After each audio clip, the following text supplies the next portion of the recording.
I've been trying to work out what I'm going to do with the timeline of this episode of the vlog because things have got slightly out of whack.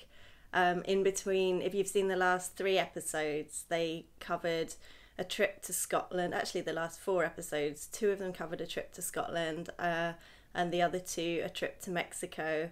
But there's some stuff that I filmed in between those 2 trips, which I'm going to put in at the start of this episode. So that will hopefully make sense when you see it. It's to do with how my partner redecorated my studio while I was away in Scotland, and I filmed that before we went to Mexico. Hi everyone, it's currently Friday the 3rd. Yes, Friday the 3rd of May, and I leave for my Mexico trip on Monday. And that's quite a long trip, that's 3 weeks. So I thought before I go, I should do a little recap of what I've been up to since my Scotland trip, which was just a few weeks ago. This morning I recorded an interview with Dan Berry from the Make It Then Tell Everybody podcast. I'm sure a lot of you know about the podcast, but if you don't and you're at all interested in comics or illustration, then look it up. It's been going for quite a few years, and Dan's gathered some brilliant interviews with some amazing creators about their process and stuff, so it's a really, really good one to check out if you haven't already. So in the few weeks since I got back from my Scotland trip, I've had quite a lot going on. I had to catch up on a lot of my Avery Hill Publishing work, which I didn't do any of for those 2 weeks I was away, so that's taken up a bit of time. I took on one illustration commission, which I finished yesterday, so the timing of that was quite good. I also went for an eye test, the first eye test that I've had since I was at school, because I've never had any issues with my eyes, but just recently I noticed a slight difficulty in looking at things close up, and I thought since I hadn't had a test for ages I should probably go and see what they say, and they said that I didn't need glasses or contacts or anything, which was kind of a relief. But yeah, it was kind of nice to get that checked out anyway. Another big bit of news, I don't know if you've noticed at all a different colour on the walls of my studio. So this is what happened. When I travelled back very early in the morning from Scotland a couple of weeks ago, usually my partner Sergio kind of comes to meet me at the front door when I get back, or you know, when he hears the door he'll come down and help me with my bag, and that didn't happen, so I kind of walked into the house thinking, where is he? When I finally found him, he was kind of lying down looking utterly exhausted, and I couldn't get out of him why he was so tired. And I'd also noticed that a piece of furniture from my studio that he'd always particularly hated was downstairs in the living room, and so I thought, oh, he's always talked about getting rid of that, he's maybe bought a new chest of drawers or something. And I asked him about it, but he wouldn't really tell me very much, and then he kept kind of hinting that I should go and look in my studio. So when I did finally go into the studio to have a look, I found out that he had totally redecorated the room while I was away, something that he had talked about. He'd talked about repainting it for a while, but I had no idea that he was going to do it while I was in Scotland. And it's a huge job. There's a lot of furniture against the walls, a lot of stuff screwed into the walls that he had to move. And I've always kind of had a tendency to hoard paper and art materials and things, so there was a massive amount of stuff. He'd also bought a new display cabinet, which I'll show you in a minute, for all the little things that I've collected over the years from my travels and all sorts. And so he had the room looking absolutely gorgeous when I got back, and I just stood in the room turning around looking at things open-mouthed. It was really, really an amazing surprise. But in order to get it looking beautiful, he had also moved a lot of my stuff into the spare room, and it was in several piles. So another thing I've been working away at over the last few weeks has been reorganising all of my studio things, throwing out a lot of stuff, a lot of paper. I managed to throw out 3, you know, those really big IKEA bags like this, 3 full ones of those, full of things that I decided I don't need anymore, which actually is a really lovely feeling. And I do feel like everything is much better organised now. I ordered a few little extra storage things from Muji to help me organise my massive amount of paper and cardboard and envelopes and packaging materials. So I'm really excited to give you a quick tour now of my new studio.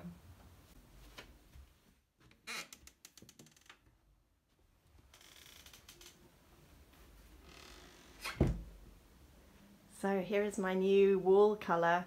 I'm not sure how well it'll come across because it hasn't come across very accurately in photos so far, but it's a kind of blue-green colour. It's really lovely.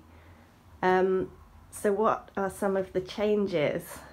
Well, this area over here, this is a cutting table and where I store large pieces of paper. There was a sort of really wobbly plastic shelf bit that came with this pegboard when we first bought it, which never worked very well, so he got rid of that, which I was really happy about. Reorganised some of my tools that I use frequently on here. This is our little baking area. I now have my stash of zines and things that I've self-published up high. I have all my books in one place, my books and zines and comics, all over here, because where some of those were before was over here on that piece of furniture that he absolutely hated. So this is the brand new bit of furniture that he put together himself.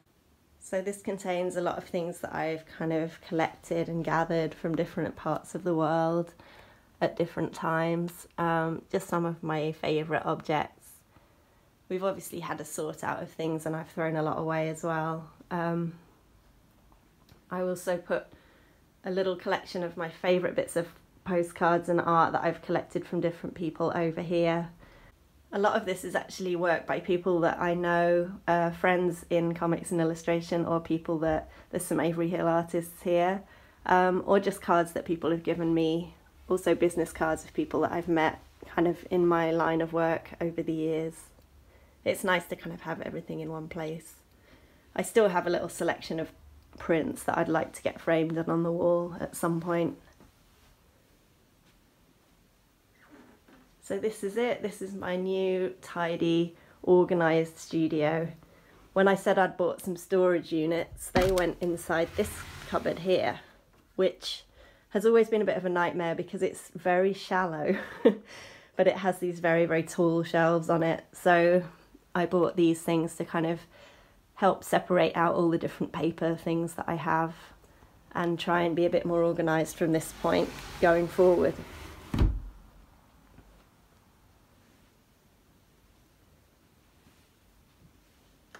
I'll also just show you my bougainvillea, which is just starting to flower again after a little break. Looking forward to seeing lots of that in Mexico.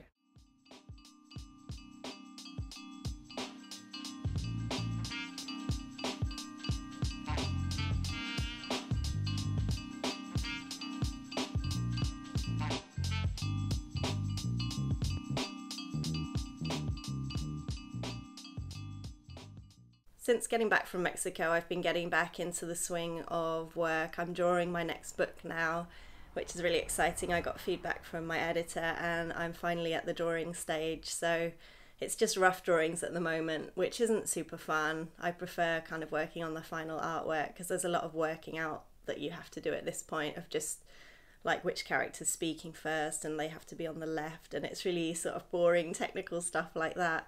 But it has to be done, so that's what I'm working on right now. It'll take me a few months to get a sort of draft of all the sketched out pages.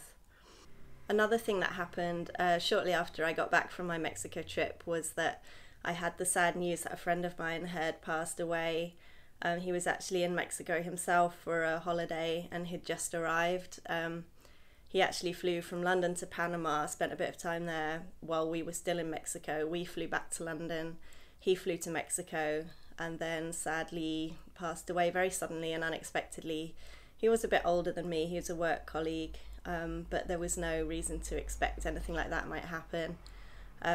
So it was very sad. It's probably the first time I've lost someone that I was really good friends with. And because it has the Mexico attachment, I mean, we'd talked about where he was going to go and visit, and I was really looking forward to him coming home and telling me all about his trip. And because that was such a big shock to find out about, I found out a couple of days before the El-Caf festival that I was appearing at. I had to give a talk on a panel, and I wasn't really myself, but I got through it. And actually it was nice to have a distraction like that of some work I needed to do. Really enjoyed spending a few hours at the festival and getting to meet some comic creators that I hadn't met before. And I got through the panel without being too nervous, which is nice. I find public speaking very, very hard to do. It's my kind of least favourite thing to do. But obviously if I'm asked to do something like that, it's so flattering, and I'm so happy that to even be asked, that I sort of make myself do it.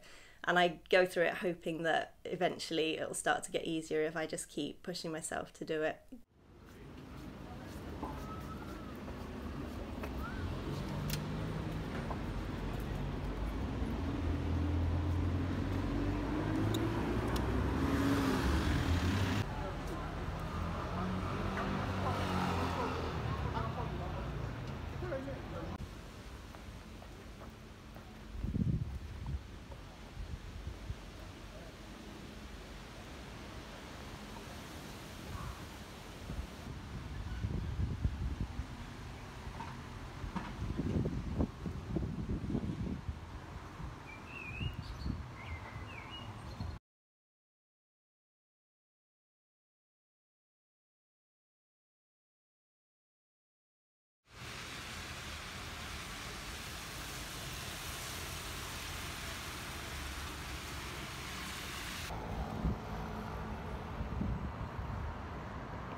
Last weekend I finally got around to sorting out my roof garden, which I know I've mentioned on the vlog before as something that I was hoping to get round to.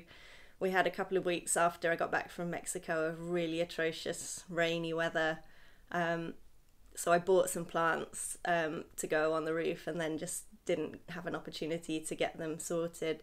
But I finally did it last weekend. I replanted 3 window boxes that I have around the house. And then the roof garden, a lot of stuff had died while we were away, and I just hadn't done any work on it since last year. So I had to first clear away all the stuff that was kind of dead and needed trimming back, and then plant the new plants. And I made a time lapse of that to show you. What's also going to be nice is that once it grows in a bit, I'll do another little tour of the roof garden for the vlog.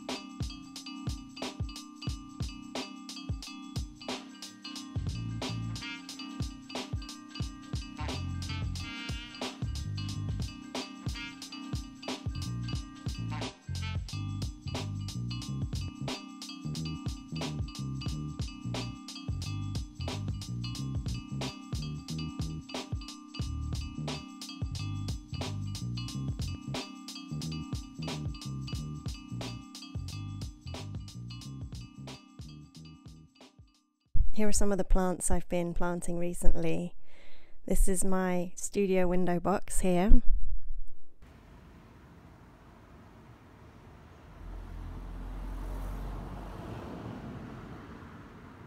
This year we decided to grow some tomato plants in the studio window. This is the first plant here, and then on the left is the second plant.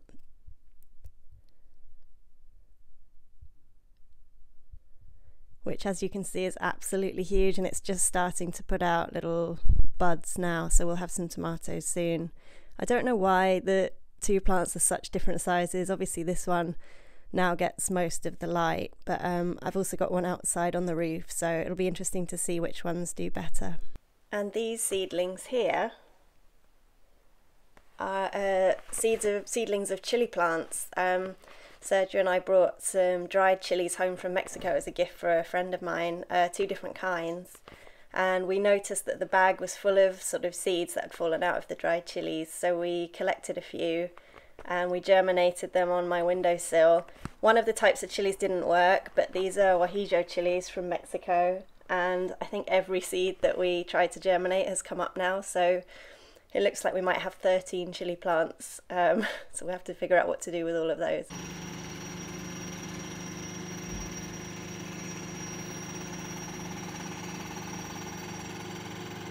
I realised that I hadn't talked a lot about knitting recently on the vlog. So I'm wearing a new piece to show you. It's not new, but I haven't worn it on the vlog before. This is the Macaulay cardigan by Katie Green, who's a good friend of mine. And I knitted this, gosh, I think at the end of last year. It was really fun to knit. It's knit in separate pieces, and it has this lovely sort of detail of the second colour piping around the edges. And I actually bought these buttons for it while I was on holiday in France. Completely randomly, there was a button shop near where I was staying for my birthday trip last year, and we just went in and looked through lots of drawers of buttons with the lady that ran the shop, and I found these, and I didn't have a sample of the yarn with me to kind of check for the colour match, but I had a photo of the cardigan on my phone, so kind of wasn't sure if they would work, but I'm really happy with how they look.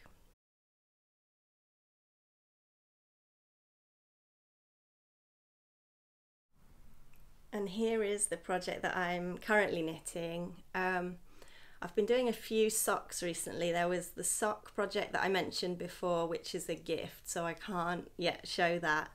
But I had a lot of yarn left over from that, which is this. It's an alpaca yarn, and this dark green is kind of has, I don't know if it will show up on camera, but it has sort of flecks of green and blue in it, and they're kind of ocean colours, which I really love.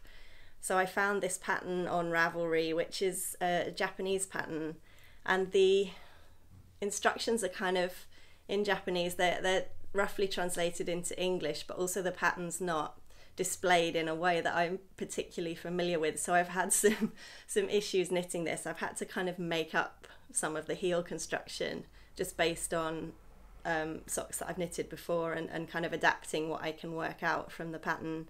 But it's really lovely. It's got these kind of big flower, it's got a big flower motif. And the other socks I knitted, the light blue here was the main colour, and I was really happy to find something where I could use the dark green as the main colour, because it has those, and also in big areas, because it has those little flecks of different colours in it, so that really shows up on this pattern.